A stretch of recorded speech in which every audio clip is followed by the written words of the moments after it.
The jumping lime, also called the yar lime or the yar fruit, is a sweet, sour, astringent fruit that grows from a cactus that naturally mutated on Yar, also called Centauri II, some time after the planet's terraformation.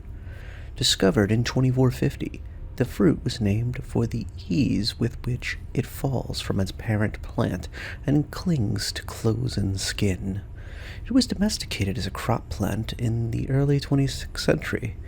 Wild specimens can still be found in the Yar's red desert, but they are not as sweet as the domesticated variety. To cultivate the jumping cactus, the plant from which the jumping lime grows is a mutation of Earth, also known as Sol 3, native plant jumping cola, a tree-like plant. It has branches that grow near the base of the trunk, each one covered in small, hair-like spines with tiny hooks on the end. It grows to heights of roughly 3 meters. The branches are susceptible to overgrowth during especially wet years and will prematurely die unless pruned or supported. Rows of jumping cacti, with their branches tied to stakes, are a common sight in Yar's former mining towns. At the end of the wet season, a vivid purple and green flower sprouts from the end of each branch of the cactus. If a flower is pollinated by hand or by night-flying insects, the petals will wither, and it will develop into a spiny, round, and purplish fruit. Branches that don't produce fruit tend to drop off the plant and dry in the desert sun. After 4 weeks of growth, farmers remove the branches with stunted fruit to concentrate the plant's resources on the branches growing big, healthy fruit. At 8 weeks, the barbed, leathery skin of the fruit turns green and is ready to be harvested. Workers traditionally wear protective gear as the spines can pierce skin. The fruit must be despined and peeled in order to access the sweet, very tart, astringent flesh.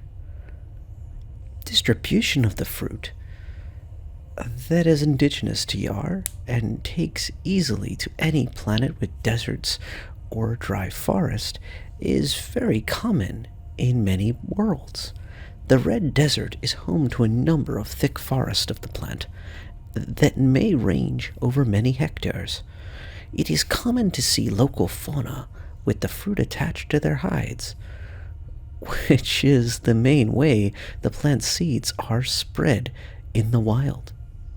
Some desert animals have adapted to be able to cope with the plant's spines and will break open the unripe fruit to consume it during the dry season. Although the fruit does have hydrating properties, its juice is astringent enough that it often causes a feeling of false dehydration. Yar locals warn against eating the fruit unless another source of water is nearby. The uses for jumping limes are appreciated greatly for many needs.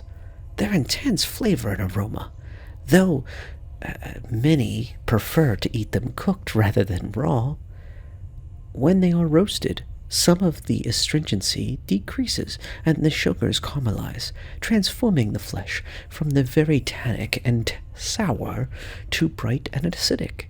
Yar locals will peel, chop, and stew the fruit with sweeteners until it's completely broken down into pulp, and then strain it and use the liquid to make jelly. The resulted product is very sour and sweet, slightly bitter, and leaves a dry feeling in the mouth after it's consumed. While humans who don't live on Yar largely consider the jumping lime jelly an acquired taste, it is popular among Banu for its complex flavor profile. Formerly economically depressed towns on Yar have experienced positive growth in recent years, thanks to exports to the Protectorate or sales to passing solis. That'll do it. This is CIG's Jumping Lime Yar Fruit entry. Actually, I remember the fruit this is based on, I'm pretty sure, or at least it's a fruit with a bunch of spikes on it, just like this. As a child, remember accidentally touching one of these damn things, and basically had to pick a few of those things out. And basically, the cats of the area that were around these things were like experts of dodging them, like getting around these giant trees. They would like live next to the trees, and these little cats would literally live around them like they were nothing, and they would hunt the animals that would actually go after the fruit. In fact, like rats and stuff, and mice actually do go after the fruit and other animals, and then the cats go after them. So it's kind of like a circle of life going on all around a bunch of fruit. But anyway, long story made short, I thought it was safe because of the cats seemed pretty confident and comfortable around the trees. So sometimes animals are a bit more skilled than you until you figure it out, especially when you're a kid. That'll do it. Thank you for this, sticking around for a lore post. I enjoy making these. If you enjoyed this, please don't hesitate to upvote and subscribe and like, all that fun stuff, depending on which format you're watching on. I try to support as many as I can. And yeah, can't wait to see 3.17.2 if you're listening to this previous to 3.17.2 being on the PTU. That's going to be my next set of videos, hopefully. We've been hearing some very good things from I'm supposed to call it, I guess, the rumor mill, but I mean, Eva Cotty is has been through multiple patch cycles, it seems, now in 3.17.2. I think they're up to like D or something like that, at least if what's posted in public is to be believed. And I can't help but think that Wave 1 and 2 will be very, very soon if they want to stick to the aggressive patch cycle. And that would include the FPS gameplay coming up on Orison.